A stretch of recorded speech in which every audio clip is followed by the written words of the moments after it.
दोस्तों जय श्री राम।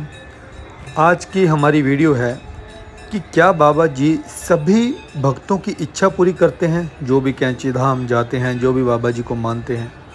तो दोस्तों आज इसके बारे में आपको विस्तार से मैं अपनी वीडियो में बताऊंगा। दोस्तों नीम करौली बाबा जी का कैंची धाम आश्रम जो आज पूरे विश्व में प्रसिद्ध है और यहाँ पर भक्तों की मनोकामनाएं पूर्ण हो रही हैं, ज़िंदगी संवर रही है, बड़े बड़े दीन दुखियों के दुख मिट जाते हैं, लाखों करोड़ों के कर्जे में डूबे हुए भक्त भी बाबा जी के आशीर्वाद से बहुत ही थोड़े समय में उससे उभर जाते हैं, अपने कर्जे से मुक्त हो जाते हैं। तो ऐसा है बाबा जी का आशीर्वाद।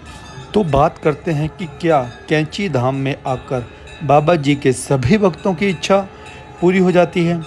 जय श्री राम भक्तों, इसमें मैं आपको बताना चाहूँगा कि बाबा जी आपको कैंची धाम तभी बुलाते हैं अगर उनकी दृष्टि आपके ऊपर पड़ी है, आपसे उनका किसी पूर्व जन्म का संबंध रहा होगा।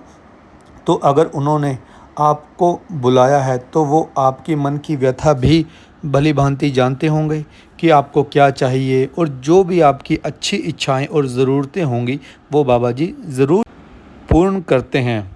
बाबा जी आपका मार्गदर्शन भी करते हैं और आपको सही मार्ग भी दिखाते हैं, जिससे कैंची जाने वाले भक्त कम समय में बड़ी बड़ी समस्याओं को सुलझाकर बहुत जल्दी आगे बढ़ते चले जाते हैं। पर क्या बाबा जी भक्त के मन की इच्छाएं पूरी करते हैं या जो उसके लिए अच्छा हो वो देते हैं? इस बात को मैं आपको एक सच्ची घटना से समझाता हूँ। बाबा जी के एक अनन्या भक्त थे जो बाबा जी में बहुत विश्वास रखते थे और बाबा जी को मिलने भूमियादर आश्रम, कैंची आश्रम आते जाते रहते थे।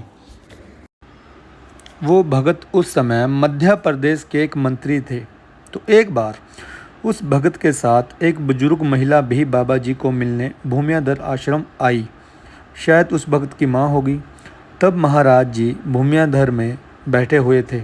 तभी बुजुर्ग महिला ने बाबा जी को कहा, ये मध्य प्रदेश का मुख्यमंत्री कब बनेगा? महाराज जी बोले, यह मध्य प्रदेश का मुख्यमंत्री कभी नहीं बनेगा और न ही हम इसे बनने देंगे। यह सुनकर सब हक्के बक्के रह गए। तो महाराज जी बोले, ये दिल्ली में सबसे बड़ी सीट पर बैठेगा। तो 1972 की बात है। वो भक्त आश्रम में आए और वहाँ पर महाराज जी के एक दूसरे भक्त को बोले, शुक्ला जी याद है आपको महाराज जी ने क्या कहा था हमें कि हम दिल्ली में सबसे बड़े पद पर बैठेंगे। आज मैं कांग्रेस का राष्ट्रीय अध्यक्ष हूँ और महाराज जी की कही पूर्ण हो गई। हम दिल्ली में बड़े पद पर ही बैठे हैं। महाराज जी का आशीर्वाद आज पूर्ण हुआ। उसके कुछ सालों बाद वो भगत भारत के उपराष्ट्रपति बन जाते हैं। उन्होंने सोचा कि जो उन्होंने पहले सोचा था वो महाराज जी का आशीर्वाद नहीं था। अब वो उपराष्ट्रपति बन गए हैं। अब महाराज जी का वचन सच हुआ है। तो उन्होंने अपने मन ही मन सोचा और उस भक्त को फिर कहा कि महाराज जी का आशीर्वाद तो उपराष्ट्रपति के पद पर बैठाने का था। यही महाराज जी ने कहा था कि दिल्ली पर बहुत बड़े पद पर बैठेगा और आज वो आशीर्वाद सच हुआ। पहले जो मैं सोच रहा था वो मेरी गलतफहमी थी। तो ऐसे ही वो भक्त फिर कुछ साल बाद राजनीतिक उठापटक ऐसी हुई, या महाराज जी की लीला कहें, कि वो भगत भारत का राष्ट्रपति बन गया और उसने भारत के राष्ट्रपति पद पर शपथ ली। तब उस भक्त को बहुत ही ज़्यादा दिल में आत्मग्लानि हुई कि महाराज जी का आशीर्वाद तो ये था, महाराज जी ने कहा था कि दिल्ली में सबसे बड़े पद पर बैठोगे, बड़े पद पर बैठोगे, और राष्ट्रपति पद से बड़ा पद तो कोई है ही नहीं। और वो भगत थे डॉक्टर शंकर दयाल शर्मा जी, जो महाराज जी के बहुत ही अनन्य भगत थे और जो 1987 से 1992 तक भारत के उपराष्ट्रपति और 1992 से 1997 तक भारत के राष्ट्रपति पद पर रहे।